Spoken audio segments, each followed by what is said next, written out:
जय हिंद। आज हम लोग बात करेंगे सेंटेंस क्या होता है, सेंटेंस कितने प्रकार के होते हैं और कौन सा सेंटेंस का उपयोग कहाँ कहाँ किया जाता है। जिस प्रकार आपने यदि इससे पहले वाला वीडियो लेटर और वर्ड का देखे हैं तो उसमें एक ट्रिक दिया था मैंने, ईंट, दीवार, कमरा और मकान वाला। यानी ईंट से मिलकर के बना दीवार, दीवार से मिलकर के कमरा और कमरा से मिलकर के घर का निर्माण हुआ। इसी प्रकार लेटर से मिलकर के वर्ड का निर्माण हुआ, वर्ड से मिलकर के सेंटेंस का निर्माण हुआ और सेंटेंस से मिलकर के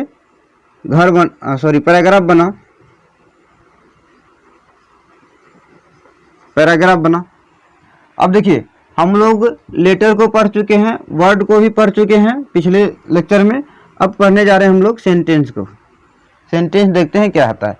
तो देखिए, जिस प्रकार हम लोग ईटा से बनाए दीवार, दीवार बना और दीवार जैसे सबका क्लियर हुआ, टोटल दीवार मिलकर के क्या कहलाया, कमरा कहलाया और कई सारे कमरा मिलकर के घर का निर्माण हुआ। उसी प्रकार हम लोग लेटर से मिलकर के बनाए वर्ड, लेटर से बनके वर्ड का निर्माण होता है और कई सारे वर्ड मिलकर के सेंटेंस बनाते हैं। तो देखते हैं सेंटेंस होता क्या है।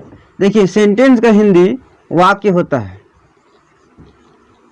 सेंटेंस का हिंदी वाक्य होता है। अब देखिए, इस अनुसार से इस ट्री के माध्यम से समझते हैं कि जैसे लेटर का डिफिनेशन क्या लिए थे कि पैराग्राफ या साउंड की सबसे छोटी इकाई जिनसे मिलकर के वर्ड का निर्माण होता है, शब्द का निर्माण होता है, अक्षर कहलाता है, लेटर कहलाता है। उसी प्रकार हमने देखा था कि लेटर और साउंड से मिलकर के वर्ड का निर्माण होता है जो कोई सेंटेंस को बनाने में सहायक करती है। तो अब हम लोगों को देखना है कि सेंटेंस क्या होता है। सेंटेंस देखिए, तो कह सकते हैं उस अनुसार से कि सेंटेंस शब्द का समूह है। सेंटेंस क्या है? शब्दों का समूह है जो कोई बात को पूर्ण रूप से स्पष्ट कर दे। जैसे समझते हैं, यदि कोई व्यक्ति पूछे आपसे कि क्या आप बाजार जा रहे हैं, are you going to market, are you going to market, क्या आप बाजार जा रहे हैं। ये देखिए, ये इससे स्पष्ट कर दे रहा है कि आपको सामने वाला क्या पूछ रहा है। यदि सामने वाले का बात स्पष्ट हो जाए, जितना लाइन से सामने वाले का बात स्पष्ट हो जाए वही लाइन सेंटेंस कहलाता है, वाक्य कहलाता है। जैसे देखिए, किसी बंदे ने पूछा कि are you going to market, मतलब क्या, ये स्पष्ट कर दिया कि क्या आप बाजार जा रहे हैं। सामने वाले को समझ में आ गया। तो सामने वाला का जवाब क्या होगा, या तो हाँ या तो ना। या तो ये जवाब देगा आंसर में यस या नो, यस और नो, इसमें से कोई होगा। अब देखिए, यस और नो जो ये जवाब दिया, अब इससे भी स्पष्ट क्या हो रहा है कि सामने वाला रिप्लाई दिया यस और नो। यस का मतलब हाँ मैं बाजार जा रहा हूँ, नो का मतलब नो मैं बाजार नहीं जा रहा हूँ। तो अब ऐसा प्रश्न यहाँ ये उठता है कि ये तो एक वर्ड है, ये शब्द है ना, शब्द है दोनों। तो क्या ये शब्दों से ये शब्द इसका जब बातों को स्पष्ट कर रहा है तो इसका मतलब ये भी वाक्य होना चाहिए। तो हाँ, बिल्कुल होगा वाक्य। यदि एक शब्द में भी कोई बात स्पष्ट हो जाए तो वो भी सेंटेंस ही कहलाता है। जैसे यस और no, are you going to market, क्या आप बाजार जा रहे हैं, जवाब दिया यस और नो। यस मतलब कि यस मैं बाजार जा रहा हूँ, yes I am going to market. No मतलब no, I am not going to market, कि मैं बाजार नहीं जा रहा हूँ। सामने वाले को जज हो गया कि जो व्यक्ति से मैंने प्रश्न किया वो हमें रिप्लाई में क्या दे रहे हैं, कहना क्या चाह रहे हैं। तो यदि पूछा जाएगा आपसे भैया कि क्या एक वर्ड का सेंटेंस हो सकता है, तो हाँ बिल्कुल हो सकता है। एक वर्ड बराबर सेंटेंस हो सकता है। जैसे यहाँ देखिए, यस और नो क्या है, ये भी तो वर्ड है, ये दोनों क्या है, वर्ड है, लेकिन बातों को स्पष्ट कर रहा है। यदि एक शब्द ही बात को पूर्ण रूप से स्पष्ट कर दे तो वह भी सेंटेंस कहलाएगा। उस आधार पर हम लोग सेंटेंस का डिफिनेशन को देख लेते हैं कि सेंटेंस का डिफिनेशन क्या होता है। देखिए, डिफिनेशन ऑफ सेंटेंस, इसका डिफिनेशन हो जाएगा कि द ग्रुप ऑफ वर्ड, यानी शब्दों का समूह, शब्दों का समूह जिससे कोई बात स्पष्ट हो जाए। The group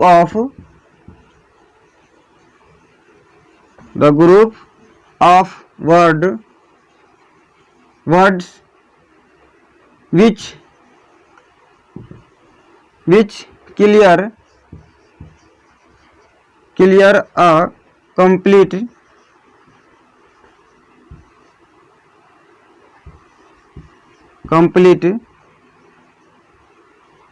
message, which clear a complete message is called sentence.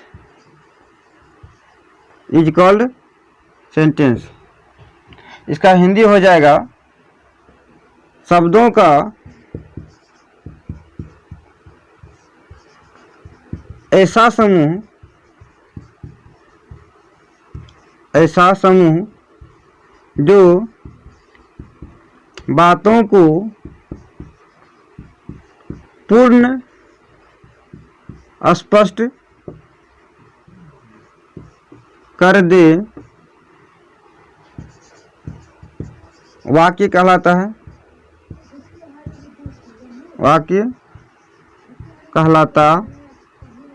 है। एग्जाम्पल आपके सामने यहाँ रखा हुआ है। Are you going to market, ये भी क्या है? सेंटेंस है। यस और नो, ये भी क्या है? सेंटेंस है। जैसे you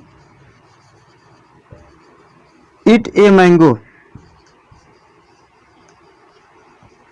you eat a mango, आप आम खाते हैं, आप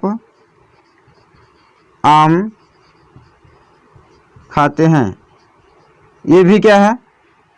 सेंटेंस है। यू रीड ए बुक, ये भी सेंटेंस है। तो कोई भी शब्दों का समूह से जब बात स्पष्ट हो जाए, क्लियर हो जाए, वो क्या कहलाता है? सेंटेंस कहलाता है।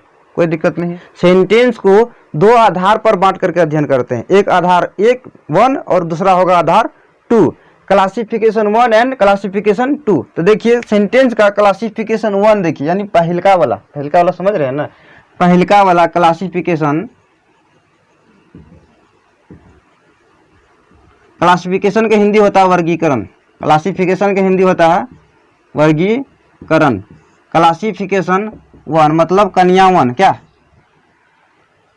देखिए, क्लासिफिकेशन 1 के अनुसार सेंटेंस को हम लोग 5 प्रकार से बांटते हैं। यानी पहलका वाला कन्या का 5 ठो बेटा। कितना? 5 ठो। देखिए क्या है ये सब। अकॉर्डिंग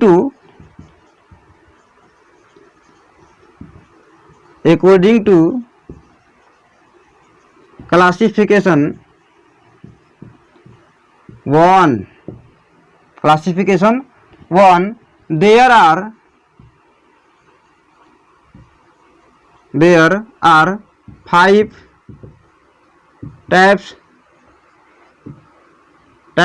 types of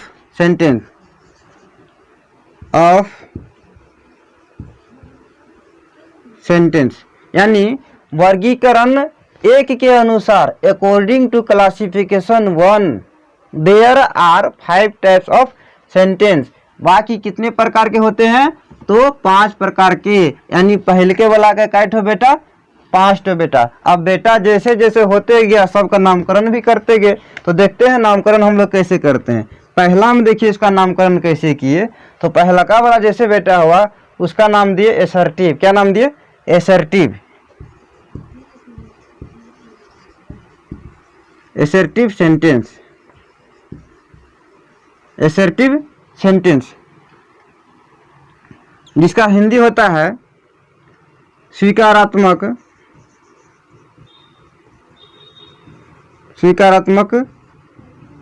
वाक्य।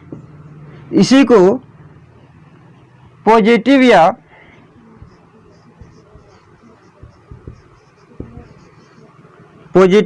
इसी का दूसरा नाम, एसर्टिव का दूसरा नाम पॉजिटिव सेंटेंस, जिसका हिंदी स्वीकारात्मक या सकारात्मक कुछ भी कह सकते हैं। सकारात्मक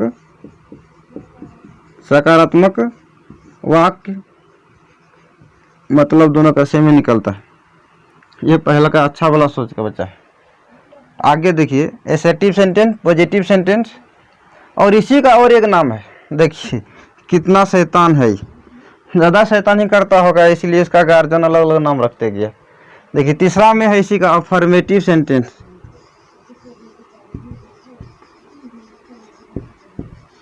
अफर्मेटिव सेंटेंस पूरा कहाँ लिखेंगे, समय बर्बादी।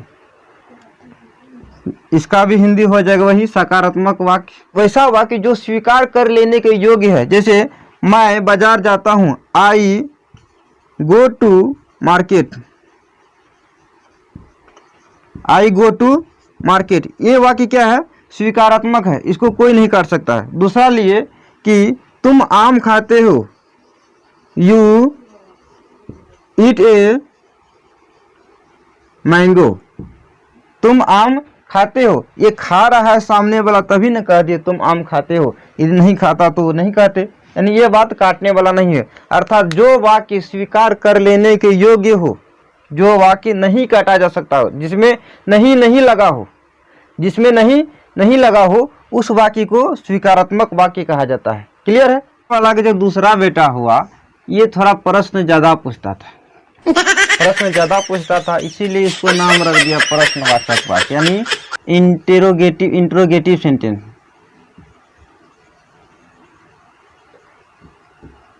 Interrogative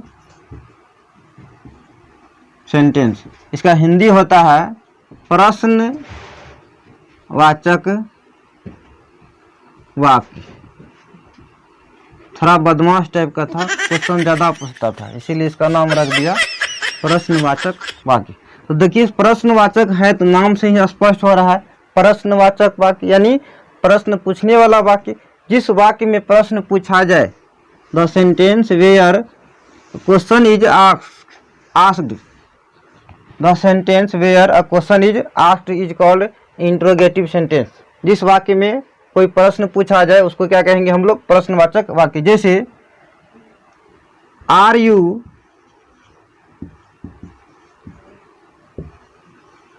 reading, are you reading a book,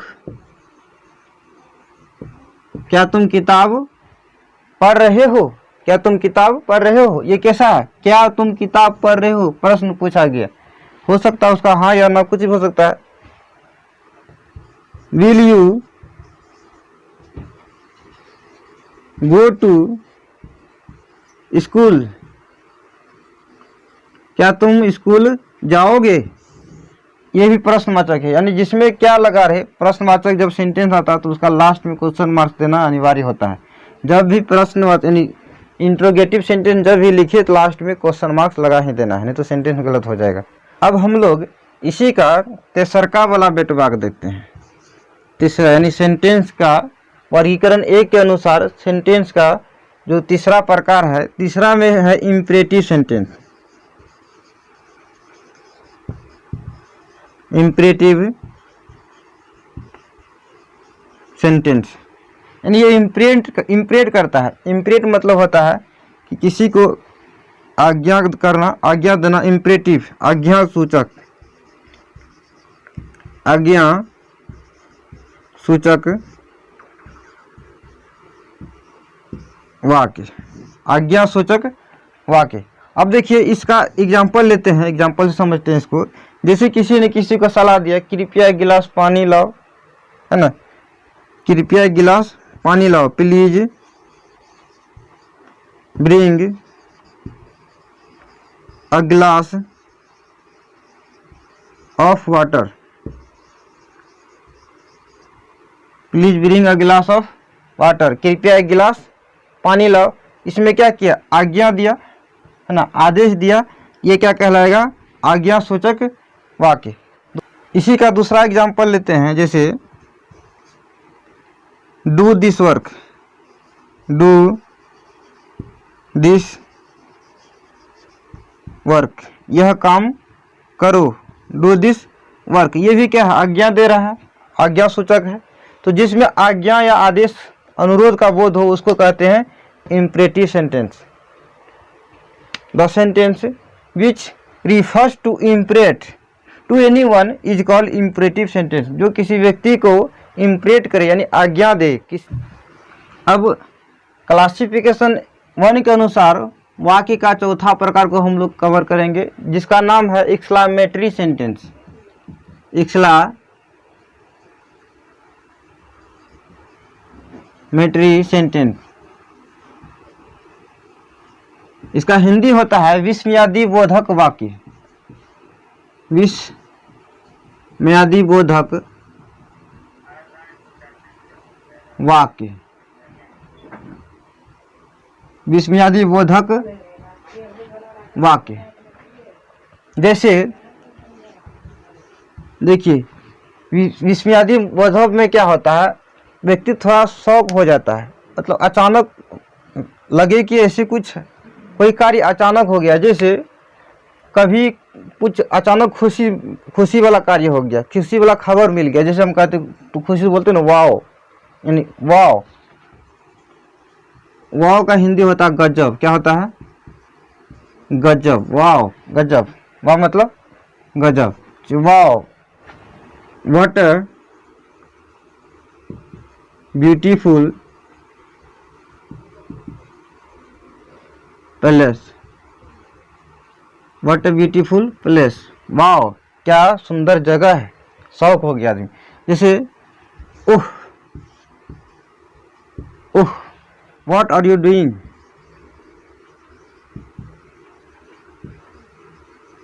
what are you doing, oh. अगला है ऑप्टेटिव सेंटेंस। ऑप्टेटिव सेंटेंस, जिसका हिंदी होता है इच्छा सूचक वाक्य। इच्छा सूचक वाक्य। अब देखिए, इसमें व्यक्ति अपनी इच्छा को व्यक्त करता है। जैसे कोई कहता है कि काश मैं एक पक्षी होता, या फिर कोई लड़का है तो वह कह सकता है कि काश मैं एक लड़की होता, या कोई लड़की है तो कह सकती है कि काश मैं एक लड़का होता। जैसे काश मैं एक पक्षी होता, आई विश। इसका हिंदी होता है काश, आई विश या वुड दैट,